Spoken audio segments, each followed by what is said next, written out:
Ուզում եմ մի քիչ երջանկության մասին խոսեմ, վերնագիրը ոնց որ թեման երջանկությունը լինի։ Վերջինիս տարբեր մոտեցումներ կա, հարգանքներս բոլոր այն մարդկանց, ովքեր ձգտում են երջանկության, ձգտում են կատարելության, թե նյութական, թե հոգևոր կատարելության են ձգտում։ Այդ տարբեր միջոցներից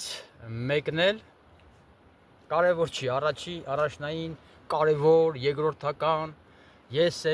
εμից հեռու յոգայի շնորհիվ 8 փուլեր ունեն, չէ՞, յոգայի մեջ 8 փուլեր կան, հիշում եք։ Առաջինը սկսում ենք առաքինության եւ բարոյականության հիմունքներից, հետո վարժություններն է, հետո շնչառական վարույցներից հետո կենտրոնացումն է արդեն գալիս մտքի, դհարանա, Դհիանա, Սամաթի 6, 7, 8-րդ փուլերը։ Մտքի կենտրոնացում մեկ օբյեկտի վրա։ Մի խոսքով, որպեսզի կարճ ասեմ, սա կոչվում է Սամյամա, վերջի 3 փուլերը, որի շնորհիվ, տեսեք, ուղղակի դու երբ կենտրոնացած ես, մշտականադառնում կենտրոնացումը եւ այդ կենտրոնացած օբյեկտը հառնում է քո հոգու, սեփական հոգու լույսի ներքո, ուշադիր, մտածածին որևէ խաթարումից զերծ։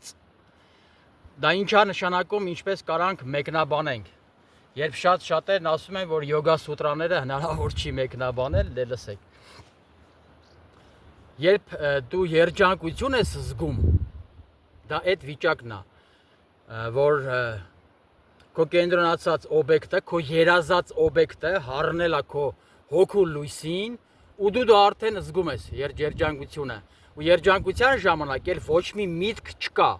ոչ միտք, ոչ ցանկություն, երազանք, այդ միտքը, ցանկությունն ու երազանքները երջանկության համար են։ Իսկ երբ որ դու գտնվում ես այդ վարքյաններ է տևում իսկական երջանկության այդ պահերը, դա արդեն այդ վիճակն է, այդ կարգավիճակն է, որ միտք չկա, ու յոգայի նպատակը այդ միտք չկանա։ Վերջերս լսեցի Սադգուրուին, շատ համեստ ու շատ հզոր մարդ, ես իրեն հետևել եմ մոտավոր 3 տարի առաջ, ինչու, որովհետև ես գիտեի հերթական, ասենք, խոսացողներից, բայց ինքը ասեց, ես գուրու չեմ, ես սովորական յոգին եմ, իսկ ինչ իմաստ կա դրա մեջ։ Գուրուները սանյասիներն են, ովքեր ուղղակի գերոգու հետ ապրում են, գերոգու ճանապարհով ապրում են։ Ես դա գիտեի իմ ուսուցչից, իմ ուսուցիչն էլ ապրել, արդեն մի 3 տարի է, որ ֆիզիկական մարմինը թողել է, ուտարկաշ, հիմալայներ, ու նույն բանը լսեցի Սադգուրուից, որ ասում է, տակ, մոռացա միտքս, հեսա կհիշեմ։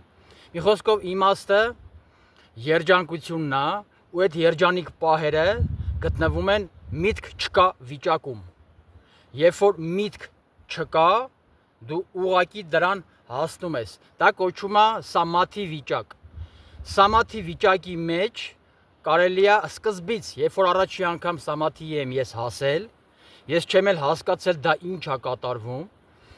ինչ վիճակ է, 3 օր հետո նոր իմ դասվարին, այսպես ասած, համարձակվել եմ ասել, որ այսպիսի վիճակ, յոգայով զբաղվողները կիմանան։ Երբ դու միտքդ կենտրոնացնում ես մի կետի վրա, սովորաբար տարբեր մտքեր կենցաղային խանգարում են։ Իսկ այդ օրը, որ ես ապրեցի դա, ուղղակի միտք չկար ու շատ հզոր բարդովի, սենց կարմիր, շատ հզոր շիթ, ինձ սենց մի խոսքով այն կարգավիճակի մեջ դրեց, որտեղ ընդհանրապես միտք չկա։ Ու նույն բանը, որ ես կարդում եմ յոգա սուտրաների մեջ։ Մի խոսքով, երջանկությունը ապրվում է մի քանի վայրկյան, բայց երբ դու երջանկության մեջ ձգտում ես երկար մնալ, նախ մթնոլորտ է պետք, երկրորդն էլ դա հենց են հասկանալու համար Սամաթի վիճակն է, հենց սանյասիներն են, որ խոսում էի, չէ, ինչի Սադգուրուն ասեց, ես գուրու չեմ, գուրուները սանյասիներն են։ Իրենք այդ վիճակի մեջ ապրում են։ Իրենք արդեն նյութական աշխարհը ամեն ձևի հասկացած, այսպես են բացատրել իմ իմաստուն ուսուցիչները, ես դա մի քիչ սենց ոնց որ երբեմն զգում եմ, երբ որ ժայռերում իմ մեդիտացիայից արդեն ես մի ժամից ավել մեդիտացիա եմ նստած, իսկ իրական մեդիտացիան նա է, որ դու ուղղակի լուռ ես մնում, ցանկացած կենցաղային մտքեր հերվածնում ես քեզ, 4 վարժություն կա, առաջինը հերվածնում ես, երկրորդը ոչնչացնում ես, երրորդը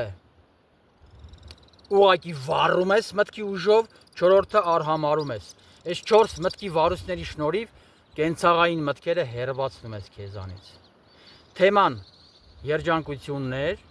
երջանկության մեջ լինել մի քանի վայրկյան, 1 օր, 2 օր, 3 օր, այս մաքսիմում բաներ եմ ասում, էլի։ Ուրիշ բան է երջանկության մեջ մնալը, ուրիշ բան է։ Այս է իմ ու ոչ միայն իմ նպատակը։ Ես էլ իմ sense փոքրիկ ճանապարհն եմ բռնել, քայլում եմ այս կյանքում, որպեսզի դրան հասնենք, պետքա մթնոլորտ, որտեղ լինեն համախոհ մարդիկ, այսպես մտածող մարդիկ ու ցանկացած բնագավառում, լինի դա քաղաքականություն, սպորտ, մշակույթ, երկարվեստ եւ այլն, որտեղ կա միասնություն, այդ տեսեք միասնական ծիծեռնակները անցան, որտեղ կա միասնություն, կա հանդարտություն, երջանիկ միջավայր, հարցեր են լուծվում։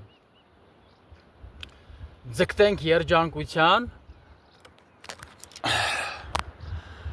միասնության շնորհիվ, ուրիշ տարբերակ չկա։ Միասնությունը դա կոչվում է ազգ, իրական, հենց իմաստության մեջից ասեմ, ազգա կոչվում են համախմբված միասնական ապրող մարդիկ, ովքեր ձգտում են նույն գաղափարի։ Իսկ գաղափարը որն է, երջանիկ լինել, հանդարտ լինել, խաղաղ լինել, բարի լինել, մաքրակենցաղ լինել ու այդպիսի շատ որակներ, որովհետև աշխարհում կա 2 որակի մարդ։ Մեկը որ բարի է, մաքրասեր, խաղաղ, լավն է ցանկանում ու ինքը շատ հզորության է ձգտում, որպեսզի թույլ չտա իրեն վնասեն, որ չնստի լացի, լացելով չի անցնում, լացելը չի աշխատում։ Հաջորդ սորտի մարդիկ, որ ուղղակի իրենք բնույթով կարիճի նման սիրում են կծել, իրանց բնույթը դա է։ Մենք էլ ունենանք անտիկարիճի դեմ հզոր դիմադրողականություն, որ այդ թույնը մեր վրա չազդի, կամ հերվիս կարիճին տեսանք, ասենք կարիճ ջան, դու մեր հետ կապ չունես։ Մի խոսքով, մի քիչ կատակ, մի քիչ ավելի շատ լուրջ, լինենք միասնական, ձգտող, իրար հասկացող, համբերատար, շատ դեպքերում համբերատար, ոչ միշտ, բայց շատ դեպքերում համբերատար, ինքներս մեր հանդեպ, թշնամու հանդեպ մշտական տերոր,